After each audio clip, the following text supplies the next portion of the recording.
आदित्य सिंह, आप देख रहे हैं बिहार 24/7 न्यूज। आज की प्रमुख खबरें। बिहार बोर्ड ने मैट्रिक और इंटर की परीक्षाओं का ऐलान कर दिया है। 1 फरवरी से 15 फरवरी तक इंटर की परीक्षा करवाई जाएगी। इसके बाद मैट्रिक की परीक्षा 17 फरवरी से शुरू होगी। बिहार विद्यालय परीक्षा समिति ने परीक्षा में शामिल होने वाले छात्राओं के लिए जरूरी सूचना और गाइडलाइन जारी की है। इसमें कहा गया है कि छात्रों को परीक्षा शुरू होने से कम 2 घंटे पहले परीक्षा केंद्र में पहुँच जाना चाहिए। मोकामा के पूर्व विधायक अनंत सिंह को पटना के सिविल कोर्ट से बड़ा झटका लगा। कोर्ट में अनंत सिंह की रिहाई पर आज अहम सुनवाई हुई। इस मामले की सुनवाई कर रहे जज ने पुलिस से इस पूरे घटनाक्रम केस की डायरी मांगी है। पुलिस की तरफ से आज इस मामले की डायरी पेश नहीं की गई, जिसके बाद मामले की सुनवाई कर रहे जज ने कहा है कि बिना केस की डायरी देखे हुए इस मामले में जमानत नहीं दी जा सकती। ऐसे में मोकामा के पूर्व विधायक और बाहुबली अनंत सिंह को बेल की याचिका को कोर्ट ने खारिज कर दिया है। अनंत सिंह को फिलहाल जेल में ही रहना होगा। उप मुख्यमंत्री विजय कुमार सिन्हा पर तेजस्वी यादव का हमला। तेजस्वी यादव ने कहा, ये वही उप मुख्यमंत्री है जो 200 राउंड गोली चलने को मामूली घटना बताते हैं। तेजस्वी यादव ने उप मुख्यमंत्री विजय कुमार सिन्हा को अज्ञानी व्यक्ति बताते हुए कहा है कि भाजपा के नेताओं में लालू यादव और तेजस्वी यादव को गाली देने की होड़ मची हुई है। तेजस्वी यादव ने आगे कहा है कि इनके कहने और ना कहने से कोई मतलब नहीं है। समय आने पर सबका भांडाफोड़ होगा। लोक जनशक्ति पार्टी रामविलास के अध्यक्ष और केंद्रीय मंत्री चिराग पासवान ने बीपीएससी 7वीं परीक्षा की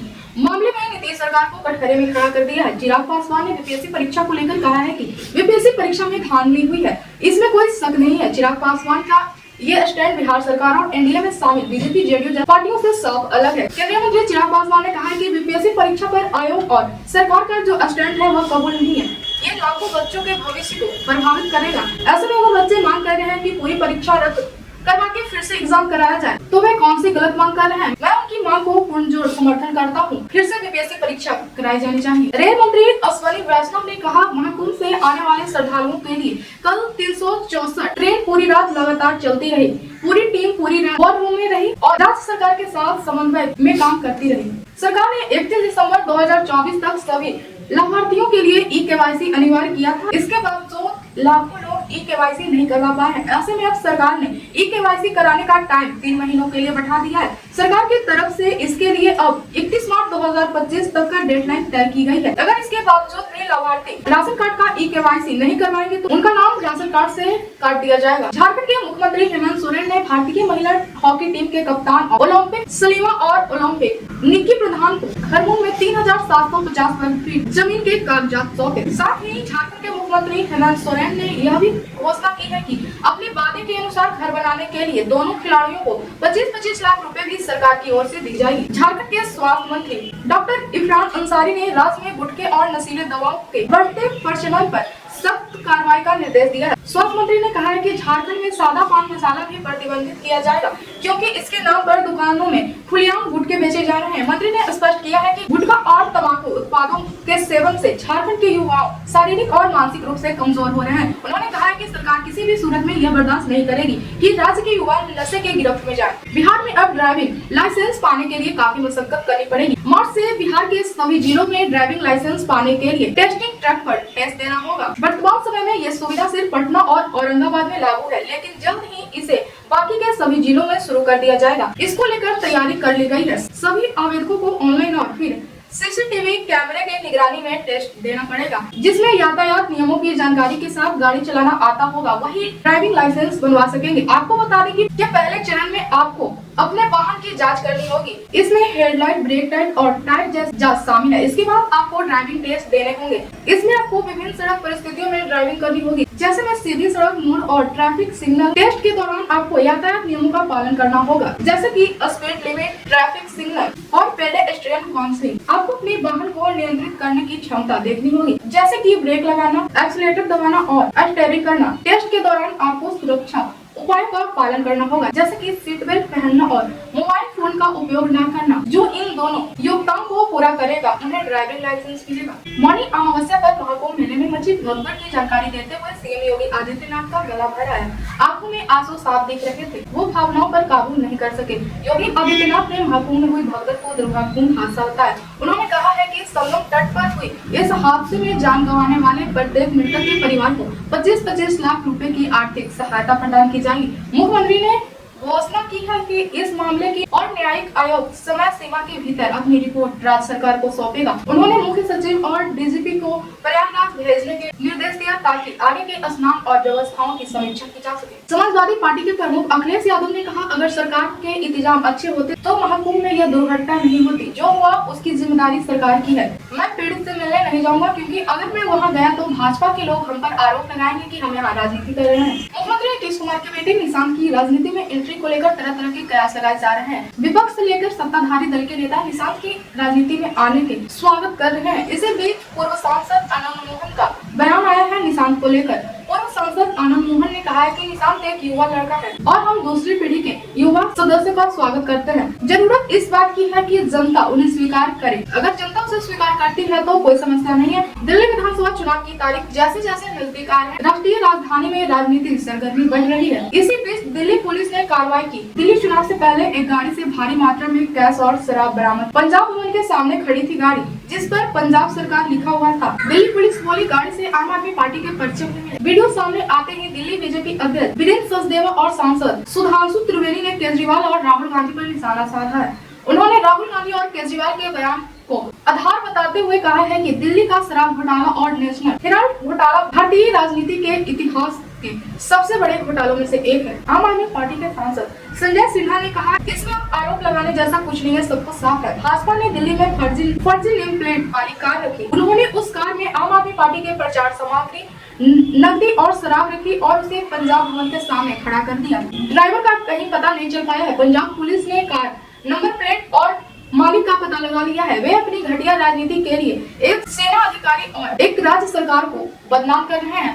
हम लिखित शिकायत दर्ज करवाएंगे। अरविंद केजरीवाल ने कहा, मैं चुनाव आयोग से कहना चाहता हूं कि दिल्ली में पैसा खुले में बांट रहे हैं, वो दिखाई नहीं दे रहा। चुनाव आयोग राजनीति कर रही है क्योंकि राजीव कुमार अपनी सेवानिवृत्ति के बाद नौकरी चाहते हैं। केजरीवाल ने कहा, मुझे पता है कि वे मुझे 2 दिन के भीतर जेल में डाल देंगे तो डाल दे। मैं चुनाव आयोग को 3 बोतलें भेज दूंगा जिसमें क्लोरीन मिला हुआ है। तीनों चुनाव आयोग एक प्रेस कॉन्फ्रेंस में इसे पीकर दिखा दे। मैं अपनी गलती मान लूंगा। अगर कोई क्वेश्चन है तो पूछ लीजिए। ईसीआई को मैं ये कहना चाहता हूं पूरे सम्मान के साथ, उनको दिल्ली के अंदर खुलेआम पैसे बट रहे हैं वो दिखाई नहीं दे रहा। उनको दिल्ली के अंदर रोज चादरें बट रही, अभी भी बट रही है, कल शाम को भी बटी चादरें, वो दिखाई नहीं देती। हमने बताया कि पैसे किसके घर में पड़े हैं वो दिखाई नहीं देता। ईसीआई राजनीति कर रहा है। क्यों? क्योंकि राजीव कुमार को पोस्ट रिटायरमेंट 28 फरवरी को पोस्ट रिटायरमेंट उनको नौकरी चाहिए। मैं राजीव कुमार जी को कहना चाहता हूं, इतिहास उन्हें माफ नहीं करेगा। जितना कबाड़ा राजीव कुमार जी ने इलेक्शन कमीशन का किया है, मुझे लगता नहीं कि भारत के इतिहास में इलेक्शन कमीशन का इतना कभी कबाड़ा हुआ है। मुझे पता है ये 2 दिन के अंदर मुझे जेल में डालेंगे, डाल दे मुझे जेल के अंदर। जिस तरह की आज भाषा उन्होंने इलेक्शन कमीशन ने लिखी है, ये इलेक्शन कमीशन का काम नहीं है। अगर राजनीति करनी है, राजीव कुमार लड़ने एक सीट से दिल्ली की किसी विधानसभा से। खुलेआम दिल्ली के अंदर गुंडागर्दी मची पड़ी है, खुलेआम पैसे बांटे जा रहे हैं, खुलेआम चादरें बांटी जा रही हैं। इस किस्म का चुनाव इस देश की जनता ने कभी देखा ही नहीं था। मैं 3 बोतलें इलेक्शन कमीशन के लिए भी भेज दूंगा। हमारे पास 20 बोतलें हैं, कल रात को हमने लैब में बनवाई है। 20 बोतलों का पानी में 3 बोतलें राजीव कुमार जी को भेज दूंगा। वो प्रेस कॉन्फ्रेंस में तीनों इलेक्शन कमिश्नर पी के दिखा दें, हम मान जाएंगे कि हमने गलती की है।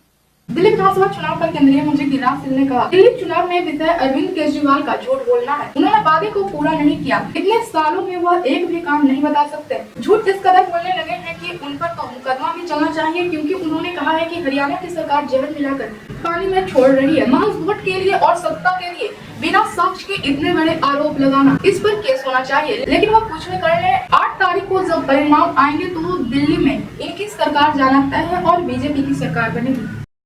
क्या बोले सर? देखिए, दिल्ली चुनाव में विषय तो है केजरीवाल का झूठ बोलना। उन्होंने वादा नहीं पूरा किया। 11 साल में 11 काम नहीं बता सकते।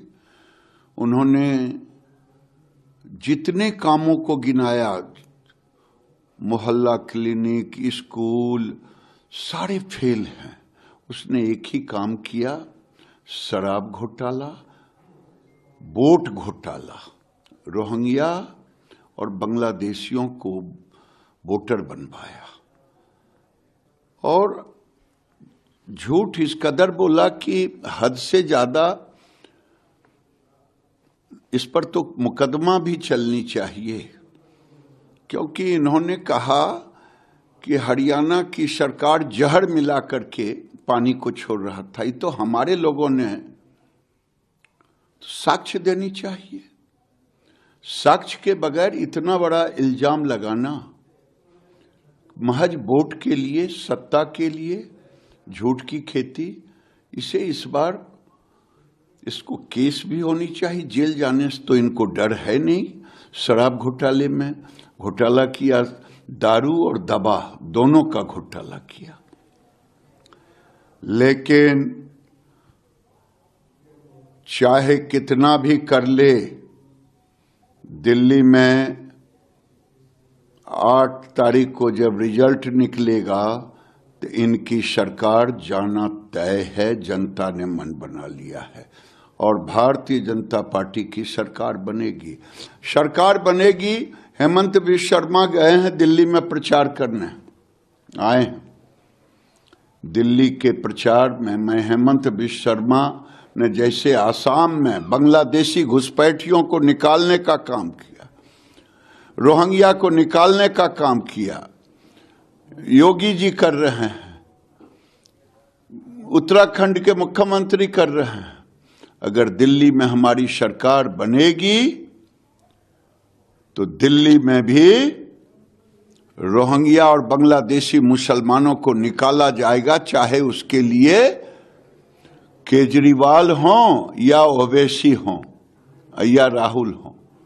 जो भी हंगामा कर लें, अब दिल्ली से भी निकाले जाएंगे। जहां जहां रोहिंग्या रहेगा, बांग्लादेशी रहेगा, उसको निकालना तय है। एक एक आम आदमी पार्टी के राष्ट्रीय संयोजक और नई दिल्ली विधानसभा सीट से उम्मीदवार अरविंद केजरीवाल के बयान पर पूर्णिया से निर्दलीय सांसद पप्पू यादव ने कहा, जहरीली पानी नहीं हुआ है, बल्कि इन लोगों के विचार और चरित्र जहरीली हो गए हैं। आम इंसान और दिल्ली वालों के लिए आम आदमी पार्टी जहरीला हो चुका है। यादव को कर जाते हैं तो इन लोगों की, अपने अरविंद केजरीवाल जी की भी आदत है।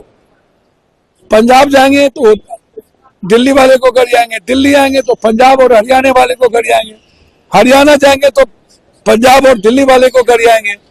ये नेचर है इन लोगों का। नेताओं का जो कैरेक्टर है ना, वो बिल्कुल गिरगिट से भी ज्यादा रंग ये लोग बदलते हैं। अभी तो हरियाणा में ये चुनाव लड़े थे, पंजाब में चुनाव लड़े थे।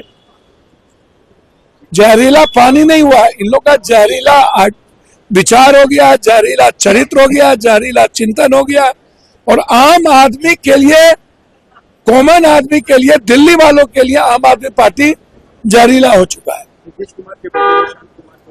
यमुना नदी विवाद पर भाजपा सांसद अनुराग ठाकुर ने कहा, उन्होंने 10 साल पहले यमुना जी की सफाई करने की बात कही थी और पिछले 5 साल पहले अरविंद केजरीवाल ने कहा था कि मुझे 500 दे दो, मैं यमुना में डुबकी भी लगाऊंगा और साफ करा के भी दिखाऊंगा। लेकिन उन्होंने ना तो डुबकी लगाई और ना ही यमुना को साफ करवा के दिखाया। ग्रामीण कार्य विभाग ने संविदा के आधार पर 231 सहायक अभियंताओं की नियुक्ति के लिए 9 जनवरी को आवेदन निकाला था। पटना हाईकोर्ट ने इन नियुक्तियों पर रोक लगा दी है और राज्य सरकार और बिहार लोक सेवा आयोग को हल्फनामा दायर करने का निर्देश दिया है। बिहार यूनिवर्सिटी में हॉस्टल के बाहर फायरिंग, सरस्वती पूजा की विवाद में हुई गोलीबारी, फायरिंग के बाद हॉस्टल में अपना तफरी का माहौल। दिल्ली चुनाव से पहले आम आदमी पार्टी और कांग्रेस को झटका। पंजाब और हरियाणा की राजधानी चंडीगढ़ में आज मेयर का चुनाव हुआ। मतदान की प्रक्रिया संपन्न हो गई, चुनाव के नतीजे सामने आ गए। ये मेयर का चुनाव में बीजेपी ने जीत हासिल की है। बीजेपी के उम्मीदवार हरप्रीत कौर इस चुनाव में जीत हासिल की। बजट सत्र में आया वक्फ बिल, सूची में वक्फ संशोधन बिल का नाम। कल से शुरू हो रहा है बजट सत्र। जेपीसी की ड्राफ्ट रिपोर्ट स्पीकर को सौंपी गई। वित्त मंत्री